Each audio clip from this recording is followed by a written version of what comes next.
All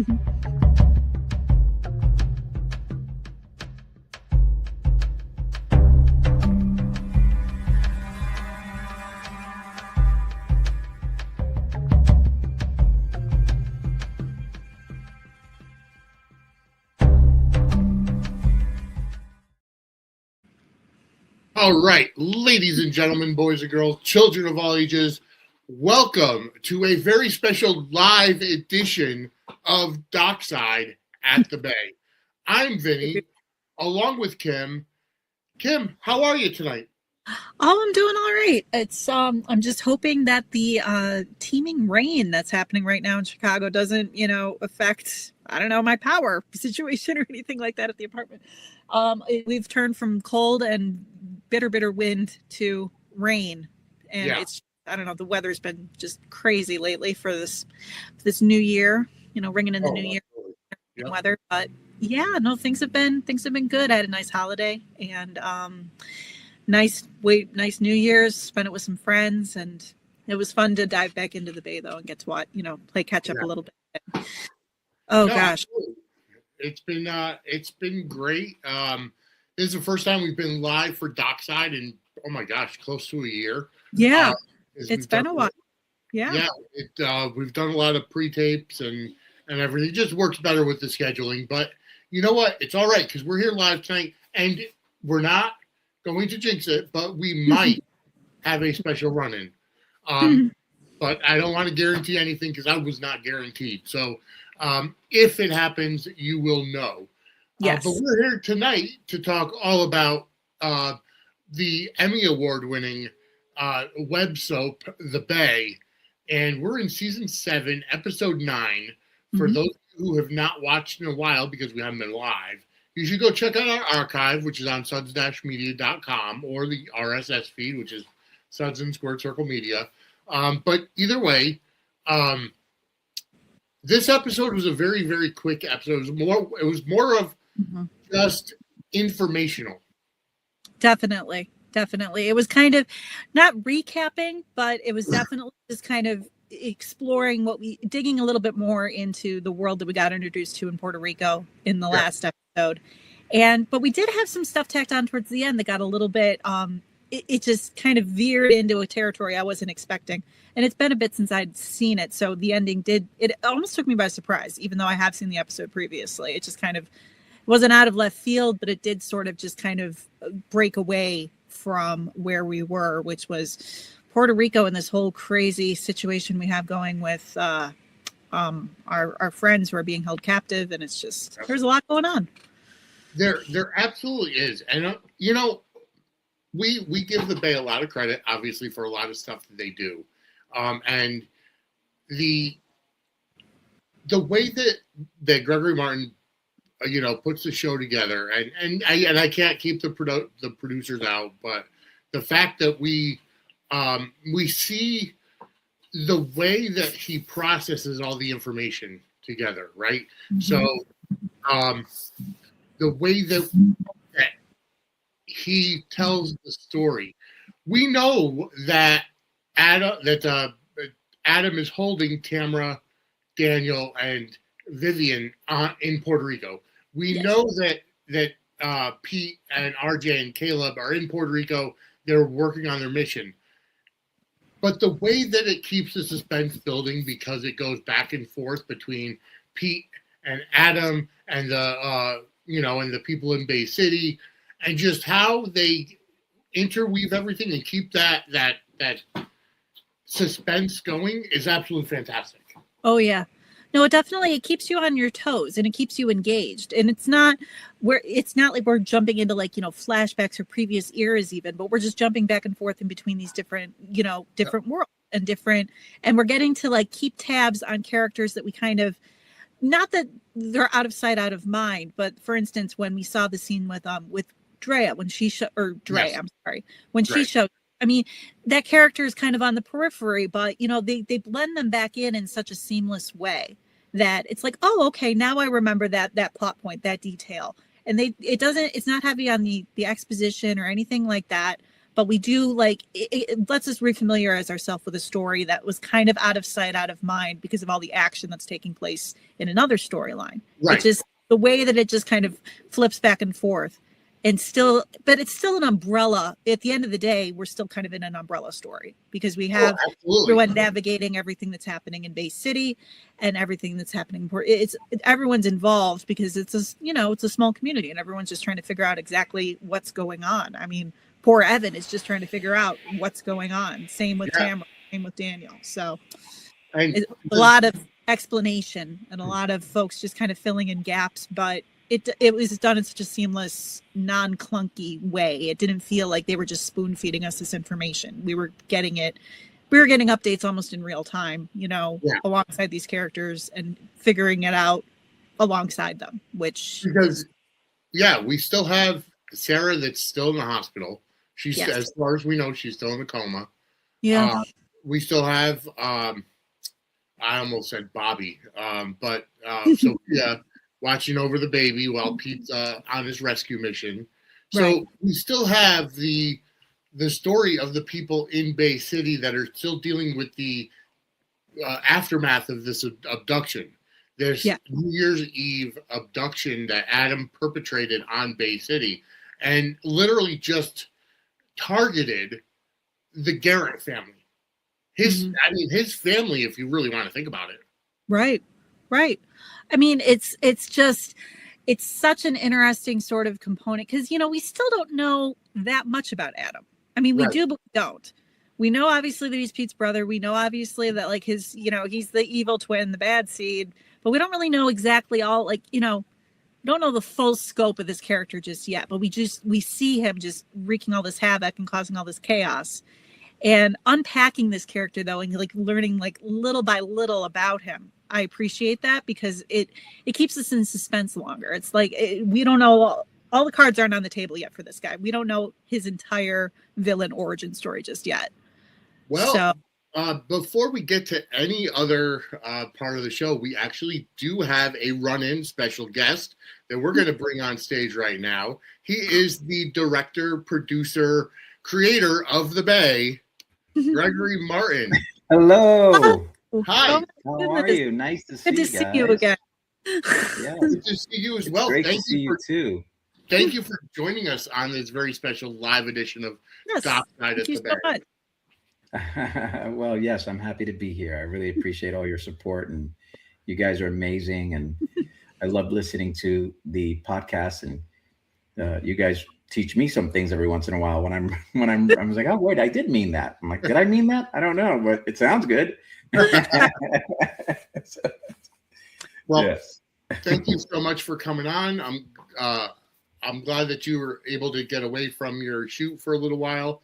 But we just wanted to bring you on and ask, like, the genesis of The Bay. Like, where did this idea come from? Well, I grew up watching daytime and primetime soaps. I had 3 sisters and a mom and a babysitter and lots of relatives who watched soaps. And everyone had their own favorites. My mother, I think the first soap opera that I ever watched was All My Children, because my mom used to watch it with her best friend. And I don't know if you know a lot about All My Children, but we were at ABC House. So that was All My Children in General Hospital. That was kicked out of the All My Children. I was a little kid for All My Children, and then when I was old enough to finally start watching, I was like around 12 years old, something like that. My mom's like, "Yeah, you're old enough now. It's okay." Yes. Well, I wasn't old enough. I sure wasn't old enough, but I would watch it with my mom because she was so addicted to it, and it was during the Jenny and Greg days, and Angie and Jesse, and and I was fascinated as a kid watching this. I was a 5-year-old watching a soap with my mom because she was so addicted. And then later my babysitter watched Santa Barbara. And so that show, we would race home because it played at 3:00 and we'd race home to watch Santa Barbara with my babysitter, and she made my sisters watch it too. And then that was kind of a great show. And that was a wonderful show. And then every Wednesday we'd go visit my aunt my aunt Rosetta, actually, who was addicted to Dynasty, and so we'd have Dynasty.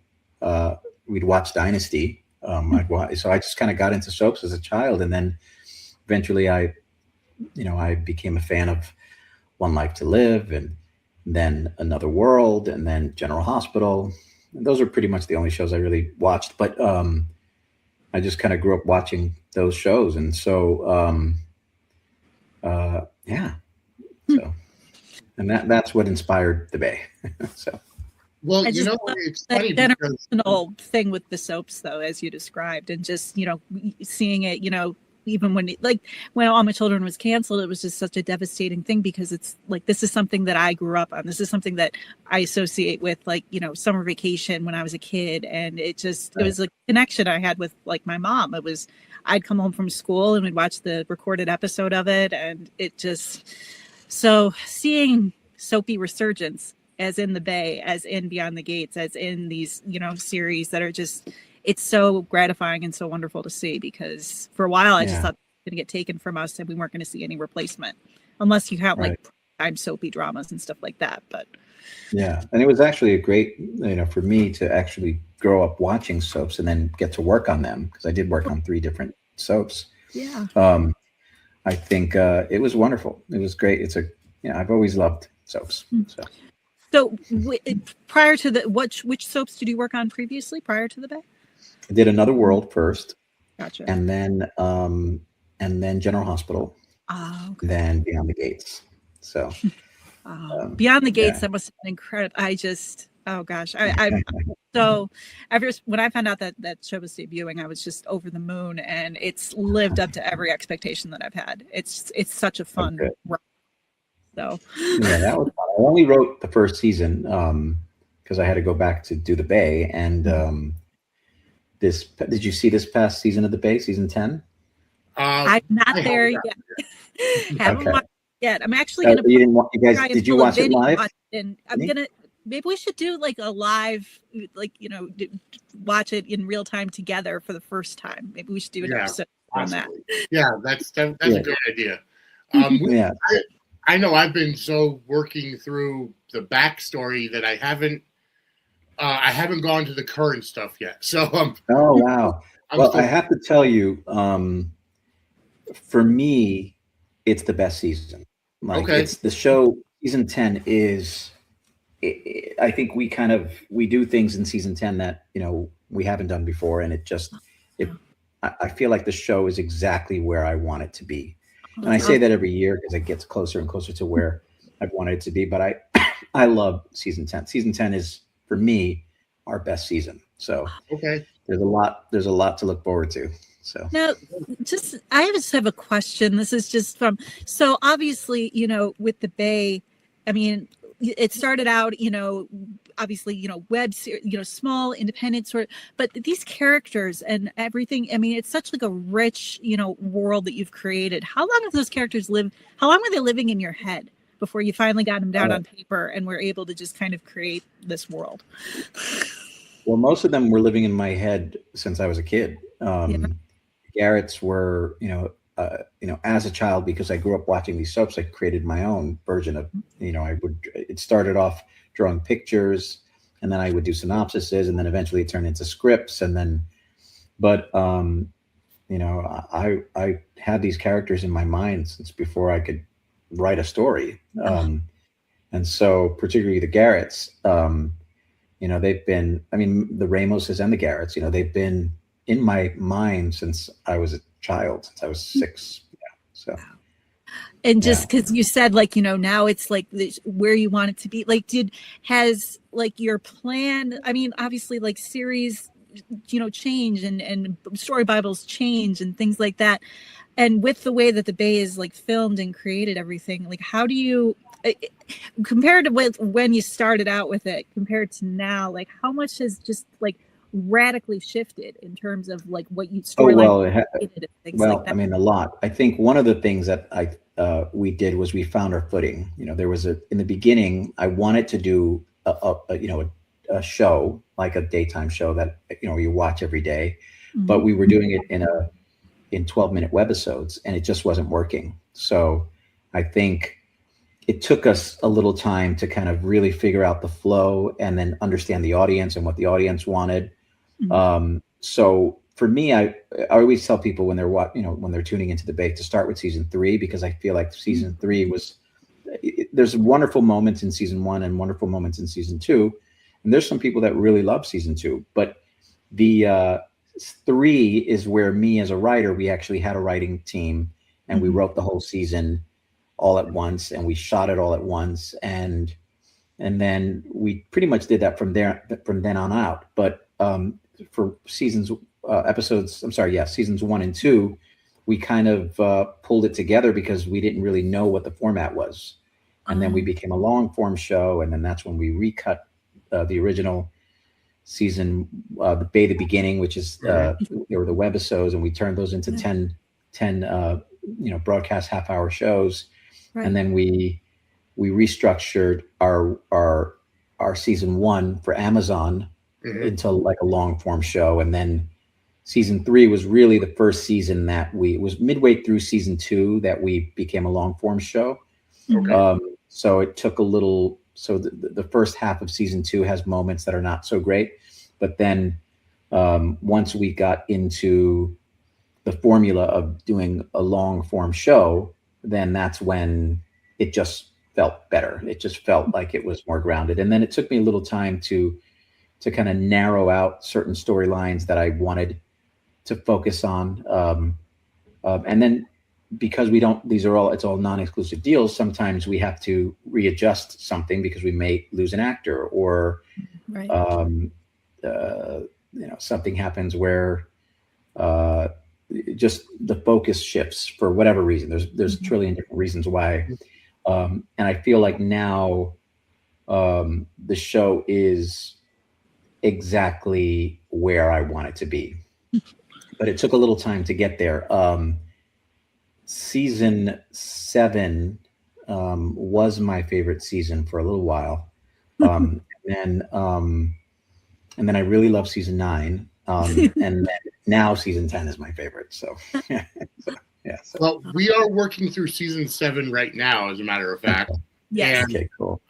What I really like is the throwback to soaps of old for the Bay, that you guys actually went on location to Puerto Rico, and I was just telling Kim, the way that the storytelling that you have, the style, is fantastic, because the suspense keeps building without forgetting about the other characters involved.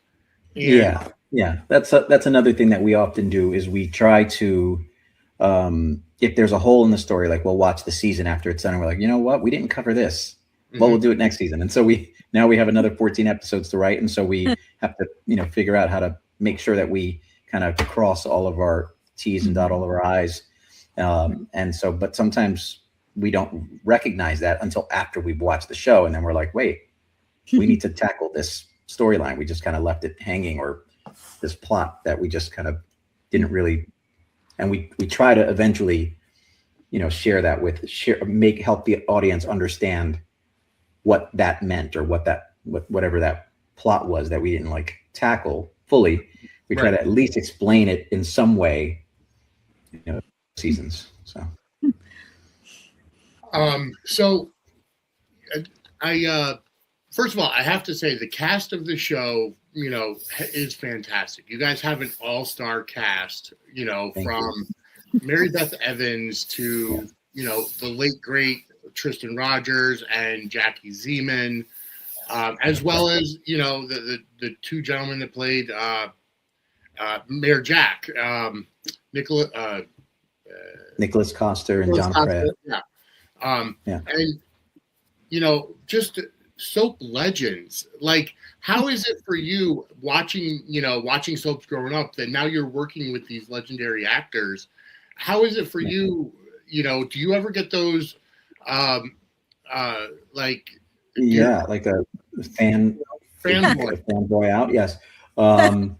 I have many times. I think now, because I've been doing it for so long and I've worked on that, it doesn't come as often as it used to, because I just work with so many, the actors that I've grown up watching. But it's always a joy to cast someone that I was a fan of growing up. I'm trying to think of some. Well, this season 10, we had it wasn't a soap star, but we had Bernie Williams, who was. I'm a Yankee fan. I'm wearing a Dodgers hat, but I'm also a Yankees fan. So, and Bernie Williams, who was, the Hall of Famer, that was kind of a fun. I definitely was fanboying out when I got to work with Bernie Williams. Even Olivia Dabo, who now she's my dear friend, and but I was crushing on her very much as a child. So now I don't have obviously any of those. But she was, she was my crush. I used to love Olivia Dabo. So there's always those moments where the first time I met Mary Beth Evans, for instance, I never watched Days of Our Lives, so I was never. I mean, I knew who Kayla was, I knew who Patch was, but didn't. I wasn't a fan of the show, so it was Catherine Bell. She played Catherine on General Hospital that I loved. And so when we were casting Sarah, which was this invention that I had in my head for 20 years, I wanted the perfect person to play her, and I wasn't sure who that was. And there's a very well-known manager for soap stars who I was friends with, and he pitched the idea of Mary Beth Evans, and I was like, oh my God, I think she would be wonderful. And I remember the first day that I met her at Birds. It's a place that a lot of folks, when we would work at General Hospital, we would go to Birds to eat, which is right down the road. She walked in with her sunglasses on, she's such a yard woman. Like she's like always in the yard, like playing with dirt, but she's not very posh in her everyday living, but she came in with those big sunglasses, and I was like, okay, this is Sarah, and I knew it was Sarah right then. But it's so funny because every time she's not on the show right now, but she, whenever I would have her go to talk to wardrobe, I'm like, okay, I want you in heels. And she's like, oh, you and your heels. I don't want to wear heels. She hated wearing heels, I was like, no, Sarah wears heels. You have to wear heels, So, but it was always, she was just so not that, but she did a wonderful job, and we got her first 2 Emmy wins, I think. Yeah. Yeah. Awesome. I had the privilege of getting to meet her at a Days of Our Lives at Day of Days a few years back, and she was just so lovely to get a chance to speak with. But it was so funny because I had the opportunity to get a photo with her, and I sent it to my mother, and she's just like, oh, you met Catherine Bell. You met Catherine Bell. Because she didn't really watch Days. I came into Days later on. And so all of the actors, Wally Kurth, all these actors that she's like, you saw Ned? You saw the crossover I see, especially now, but it was just so funny. She automatically associated her with GH. Yeah, that actually happened with me with my mom. Now Jackie Zeman, who was, a godsend, and working with her was a dream. And she brought so much joy to the set. I don't think anyone brought the type of joy that Jackie would bring to set. She was such a bright light, and she was always shining, and pretty incredible. But I love my cast, and they're all wonderful, but there was something really, really special about Jackie. And I became friends with her, and obviously I grew up watching Bobby, and but to me, she's Sophia because she's playing Sophia for so many seasons. Yeah. And so my mom came to visit, and we were at an event that we had. It was I forgot, it was some party that we had, and Jackie showed up, and she was there, and my mom kept saying, I need a picture with Bobby. I need a picture with Bobby. Please. And I'm like, that's not Bobby. That's Sophia, or that's Jackie, So, but yes, these are iconic stars. Scorpio is Tristan Rogers is Scorpio. God. It's like, No, and Andrea Evans, who I loved on One Life to Live. I was a big Tina and Cord fan, and I remember when I cast her as Patty, I was like, I kind of want you to bring what you brought to Tina to this character of Patty, you know. And she was all for it, you know. And so there was a couple scenes that we got to do. We recast the role because we had to for this storyline. And the actress who played her was wonderful. She was from Final Destination and a bunch of things. You'll probably recognize her. Her name is Amanda Detmer. But very different from the way Andrea played it. And but I always think about what the character would have been like if we got to kind of explore a little more of Andrea as Patty, because I really did want to kind of recreate that essence of Tina, you know, that Andrea Evans brought to that role, you know. Yeah. Because I don't know, the actors that work in daytime, and I've heard this because, you know, being involved in like a film program, obviously I got to work with some, you know, actors, up and coming actors in Chicago, and I remember speaking with this one woman on set for one of the student films, and she was just saying how she wishes that she had the opportunity to be on a soap because the training that you get. Yes, and at, like, you know, especially like back in the, you know, the 80s and when it was just the massive amounts of dialogue, the memorization, and everything. Best training ground for actors, and I feel it's it's amazing how it's incredible. Yeah, I mean, Christos, he hasn't done or James Preston, you know, they didn't do daytime, but we'll shoot so many pages in a day, and there's so much dialogue, and sometimes they don't look at the script until like the day before. Oh my God. And I see them like looking at the, you know, work, and they're like, okay, and they're looking at their pages and they read it once, and then all of a sudden it's in their head. Like, I don't know how you do that. I could never, I could never do that. You know, I write the show and I couldn't tell you, you know, what I wrote. I had to in a directing exercise and memorize this brief little passage, and I swear it took me forever. I was walking around my apartment trying to memorize this tiny little bit of dialogue, and I'm just thinking, how can you do this with multiple pages overnight? It's a gift that I do not possess. Yeah, no, they do. And there's sometimes, you know, when they're like, Tristan's a great example of someone who would, you know, he would go from, I think there was at one point he was working on 3 shows at once. He was doing General Hospital, The Young and the Restless, and The Bay. And he came to set one day, and he was like, we were talking about a scene. He's like, I don't have that scene. And I was like, what do you mean? We're about to shoot it. He's like, no, I didn't get that. I was like, I think he was lying, but or maybe he didn't check his email. But whatever happened, he didn't know the scene. And so he's like, okay, well, we're about to shoot it. And so he's like, okay, just give me a moment. And he goes and he's looking at the scene for like 5 minutes. And he's like, all right. And he goes and he comes back in the room and he shoots it.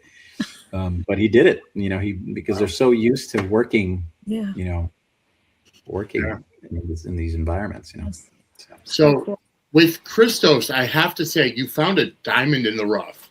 Like with Christos, and forgive me, I'm probably going to butcher the name, Carucci. Finding those 2 actors, the chemistry they have is phenomenal, number one, but also the way that Christos pulls off double duty with 2 completely different characters, and you know, the chemistry is there. But you found diamonds in the rough with them, because thank you. I agree. We've talked numerous times about just how much they bring, and for them to be, they were models in their previous careers, as far as I know. So how did you find them for these roles, and just they blew up? Yes.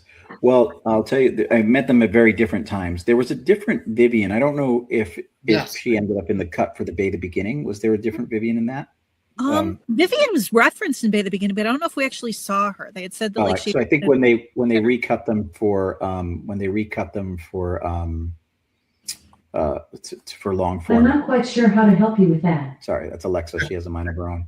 But when they recut the episodes, they must have cut out the other actress because I think you're right, was so popular. The Wikipedia page for the Bay does show 2 actors for Vivian, and I'm like, wait a minute, we've never seen another one, at least from when we started. So you're probably that's probably what it was. Yeah. So I'll tell you the story of Christos first. So Christos, this is kind of a could be a sad story, especially for an actor, because I cast the role of Pete Garrett, Peter, we used to call him in the beginning, based on how I imagined the character, which, you know, he had like curly hair, and it was very and so I met this actor who I thought, okay, he could play him. And then we went to, oh my God, I can't believe I'm telling this story. But so the actor, we went to, I'm not going to mention his name. So he was a young guy, maybe a couple of years older than Christos. But we went to an event together. And at the event, it was for Christos' mom's art gallery. And when we showed up, they introduced me to Christos' mom. Her name was Catherine Andrew. She passed away, but she was a famous painter. And so she had an art gallery, and it was a big deal here in Santa Monica. And so we were, and then they said, okay, this is her son. And I met, who was an X Games champion for skateboarding. Wow. And I looked at him and I was like, oh my God, this is Pete Garrett. Right? This is Peter Garrett. I cast the wrong guy, God. And I went with the other actor who was supposed to play him. And I was like, okay, I don't know what to do, but I can feel it. Like he had everything about him was the way I imagined Pete Garrett. And he had he was glowing. Christos, he glows. You've met him. Have you met him in person? Yeah, he definitely glows. He glows when you see him. But he was glowing, and I was like, he's Peter. He's Peter. So I had to let the other actor go. And then I ended up casting the other actor in another project. But I knew when I saw Christos that he had to be Peter Garrett. And he wasn't meant to be a lead character, but through the years, the character just kind of grew. And, we did a survey and people liked Peter. And so it was after we did Far From the Bay that I think everyone kind of started really liking him. And so then he eventually became the star of the show. But he came from the world of, he did commercials, he did some modeling. He was on a teen show. I think he was Miranda Cosgrove's drummer or something for something. Okay. iCarly. Is that iCarly? Yeah. Oh yeah. Okay. Yeah. So, but he had done stuff, but then it was really his first major acting role. And then, he just kept growing and growing as an actor until eventually he started winning Emmys. And yes, he is definitely an incredible actor. And the twin part came about because we had recast the original concept of the character, which was his fraternal twin brother. Yeah. And Chad Duell played the part originally, and Chad was wonderful in the part. And the other actors were good too, but not quite. I think Chad, it's funny because I know everybody loves this new Michael. Yeah. And people would always tell me, Chad is so much better on the Bay than he is on General Hospital. And I think sometimes, you're cast in the wrong role. I know he played the role for so many years and he did make it his own on General Hospital, but he had a special thing that he brought to Adam Kenway that was hard to match when he couldn't come back to do the show because General Hospital didn't allow him to come back. So we had to recast a couple of times, and we tried to, and it just wasn't working. As wonderful as the other actors are, they just weren't, they didn't have what Chad brought to the character for our audience. Our audience preferred Chad in the role. And so the other actors are great. They just, it was a miscast situation. Right. And I don't even know if people realize there's actually two other actors, but they looked very similar. And then that's when, Wendy and I were just like, what are we going to do? Because this is an important character, but let's change the story. Let's have it where the real Adam Kenway was an identical twin brother. And he basically was kind of using this orphan to kind of pretend to be him. And then the orphan was kind of delusional because he was an orphan. And so he actually started to believe it himself. He morphed into being Adam, but it was never, the character is Owen. Actually, I don't know if it's one of the episodes.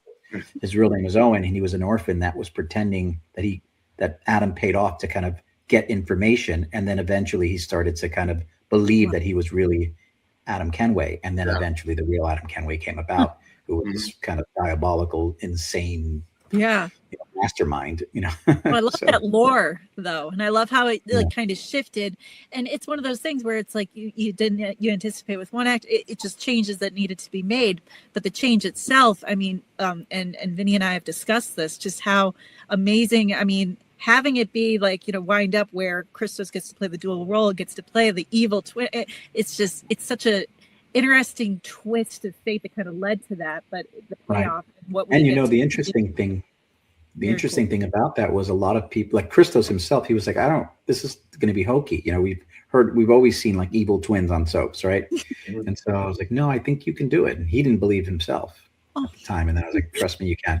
And what ended up happening was, I think, you guys can correct me if I'm wrong, but people started to love Adam more than Pete. He became a fan favorite. It's like, I think you have more Adam fans than you do Pete fans now. Well, I have to say, because Adam gets, some of his dialogue is just absolutely, like some of the one-liners that he gets, the little sarcastic, just kind of, it's subtle, but it's just, I don't know. I feel like it's just supposed to be so fun as an actor to be able to play, just play like a straight up villain who just gets to say these crazy things and just go off the wall. And I keep coming back to that one scene when he's like talking to himself in the mirror yes, it's just, oh my God. That won him an Emmy. We won an Emmy for that. Well deserved, because watching that, it's like, oh my goodness, okay, like this is totally worth the twists and the turns and the murkiness and the confusion to get to this point where we get to see him just playing this, this crazy villain that's just there to cause chaos. It's great. Well, I'll tell you the story about Carucci. So we were casting the role of Riley, and one of the producers who were working on the show, they knew who Carucci was, and I didn't know who she was, but they knew her from she was a lot of like hip hop artists write songs about her, and she was in that scene, and so and she apparently had at the time she had 8 million followers or something, and they said to me, they were like, you have to cast her, and I was like, who is she? And they're like, there's rappers that write songs about her. Like, she's very popular. And she hadn't really acted. I don't think she had any acting, maybe one movie or something. So she wasn't, but she was known in the world through music. And so I was like, well, she's not right for Riley, because it wasn't right. Riley was Sophia's daughter. It didn't make sense, So I was like, I don't know what I'm going to cast her in, but let's have her come to the table read, and we'll see. And maybe we were going to make her like a small role, and then we would figure out eventually what she was going to play. And then we took a picture at that table read. It was for when we became the long form show. And we took a picture at the table read, and a fan wrote, "Is that the new Vivian?" And I was like, oh my goodness, why don't I just bring Vivian back? Because we had her in the web version. And then, so we ended up in the second half of season 1, we reintroduce her where she comes in the car, and but that was all written later. And then we didn't know what we were going to do with her, but we brought her back. And at this point, Pete was heavily involved with Janice in this, younger, older woman, younger man relationship. And then we brought in Vivian. We brought in Carucci to play Vivian, and it was another situation where it just was magic between Christos and Vivian, because I was a big we called them Jeter at the time, Janice and Peter. I wanted that to work, and I was really trying to go for that because it was inspired by my mother's relationship with her husband, who was 13 years younger than her. Okay. And so I really was kind of rooting for this Janice Pete thing. And the fans loved it too. But once we brought Vivian into the equation, the response of people wanting Pete and Vivian together, I couldn't deny it. It was like, even though they loved, everyone loves Lily Melgar, she was wonderful, but it was just something that the sweetness, the tenderness, the way they looked at each other, the way they just had this warmth that people loved.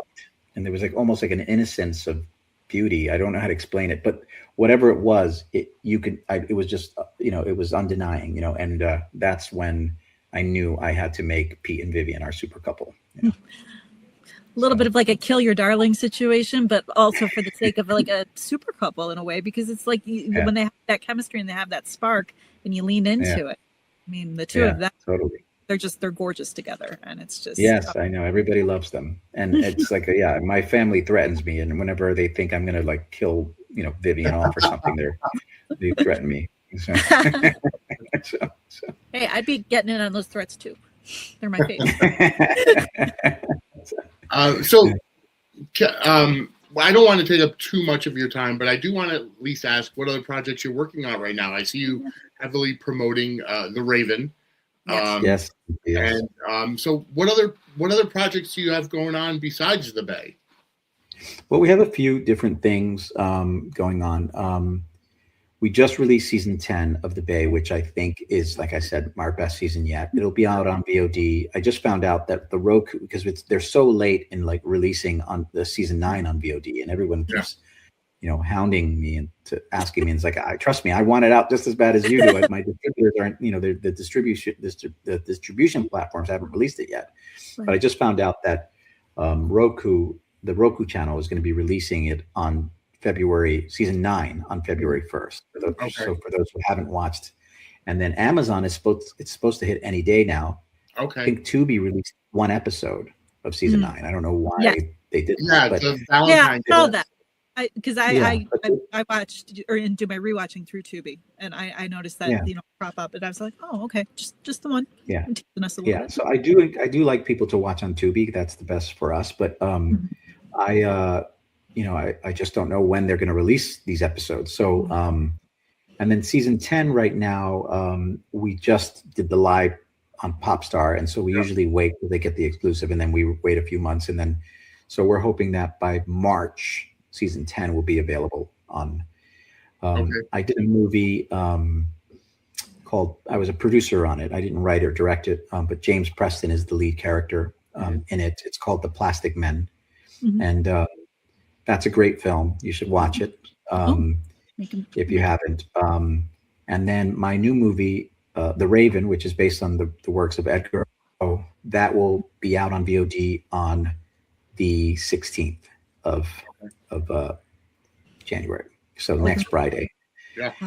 And we're having our cast premiere the day before, but that is probably I've directed many films over the years. I think The Raven is my 12th or 13th feature that I directed, and it's my favorite out of all the movies that I've directed.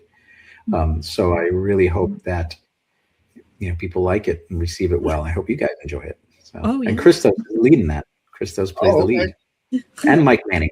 They're both in the film. So you have two baby folks in it. Yes. Well, sold me already. Mike is another one that I love working with, and he's also one of my best friends. It was a pleasure getting a chance to chat with him recently on the podcast too. Just recently for just lovely to chat with, and he's involved in so many soaps and just that universe, and just being able to chat daytime and everything with him was just incredible. Same as it's been incredible being able to chat with you about all of this. Yeah, absolutely. And you are a big supporter of Samantha's Friends. So how did you get involved with Samantha's Friends? Well, I believe they started watching The Bay, and then Mike, because Samantha loves Mike Manning, and so she just was a diehard fan of Mike and eventually The Bay, and then I think Alice became a fan of Christos, and then so we just started going to Samantha's Friends, and haven't left because we love them. They treat us so well, and it's such a great organization, and it's a wonderful way to raise money. I love dogs. I love Samantha. I love Alice. And I think, it just feels like it's a part of my yearly schedule. It's like we have to go to Samantha's Friends in May and September, So, and then now James is part of it, which is great. But also, Eric is there, and Jordy, and Mhm. it just feels like a bit of a cast reunion when we go to those, especially if we're not shooting at that time, So Right. Right. No, the events they put on are just incredible, and you just feel good knowing that like you're there, you're among all these amazing people in daytime, but you're also just there for such an amazing cause. And it's such a great cause. You get to see dogs, have brunch, and see dogs, and get it's Are you guys going in May? I'm not able to attend in May, unfortunately, but I'm hoping for September. And I plan on it for May this year. I won't be able to do September because it falls right on my son's 21st birthday. So I kind of have to spend that day with him. But my goal, and I just talked to Alice about it not too long ago, that my goal is to go for May. So that's okay, great. Well, have you met all the actors from the Bay that go to? Mm-hmm. I did in September, except for Christos, because Christos couldn't make it. Oh, okay. Well, he's scheduled to be there now. When I was there a few years back, and that was just, I was definitely doing some fangirling for sure. Oh, great. Awesome. Well, I mean, they love that, and they're wonderful people. Who was there the year that you were there? Well, I got a chance to speak with you, which was awesome. And then I had a chance to speak with, who was it? Mike, as well as who, oh gosh. Why am I blanking on his name? Daniel. Eric.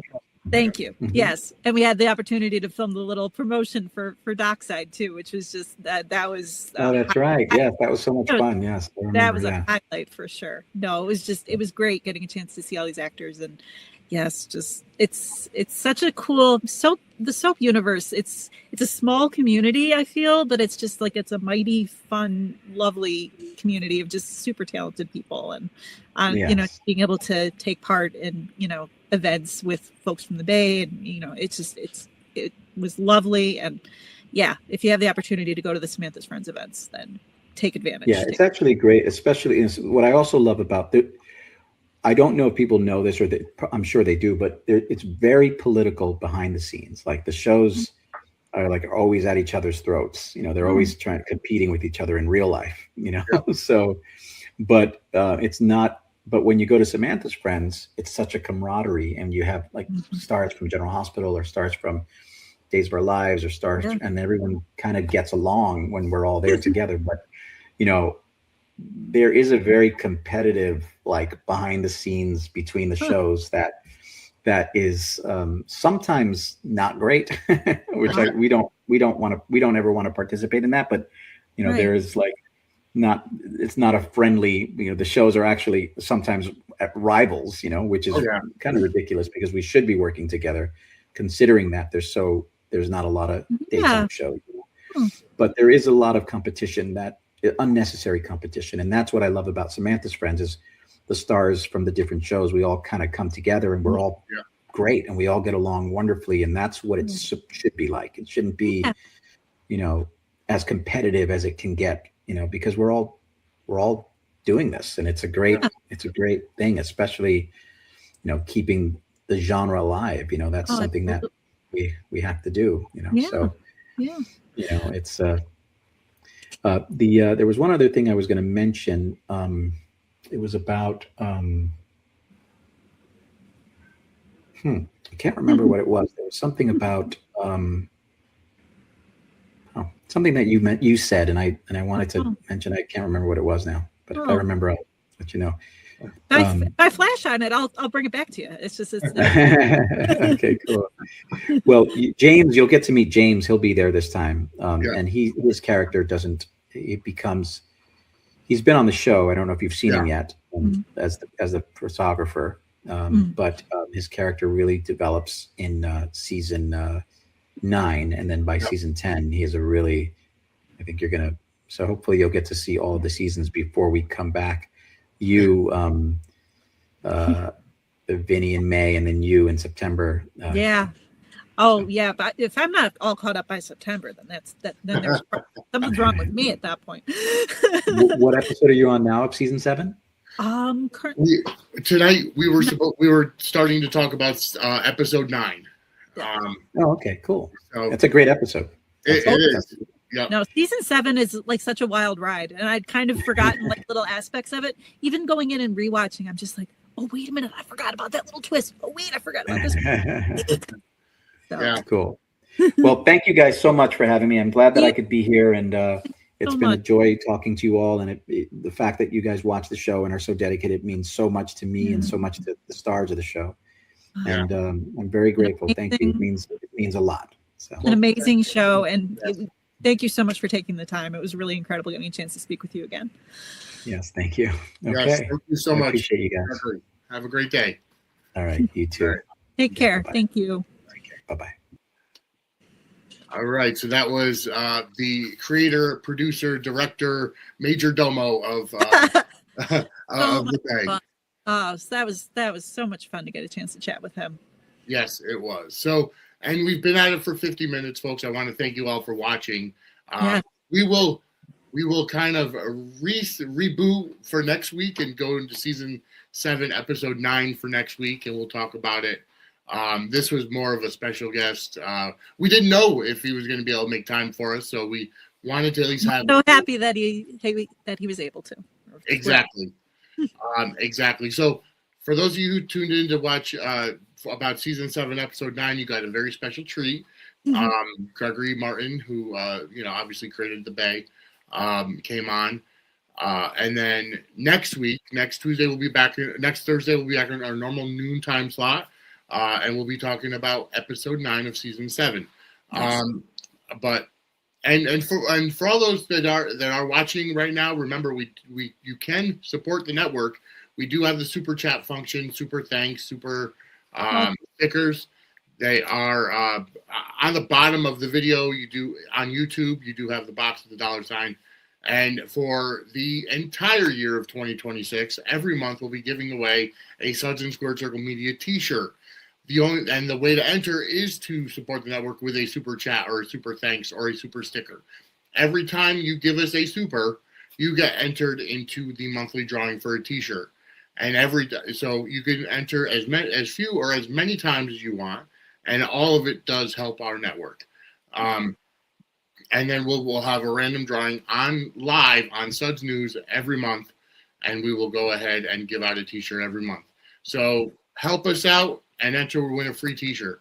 If you just want to buy your T-shirt, you can go to merch.suds-media.com. There are some of our merch on our YouTube channel, but go to merch.suds-media.com, brings you to our spread shop, and you can buy whatever you want. Remember, if you get the doggy bandana or the doggy cuddle buddy, the proceeds go towards Samantha's friends. No matter how many of the doggy bandanas or doggy cuddle buddies that you buy, the proceeds do go to benefit Samantha's friends, which we were just talking about. All right, let's see. So yeah, we will re-rack for next week.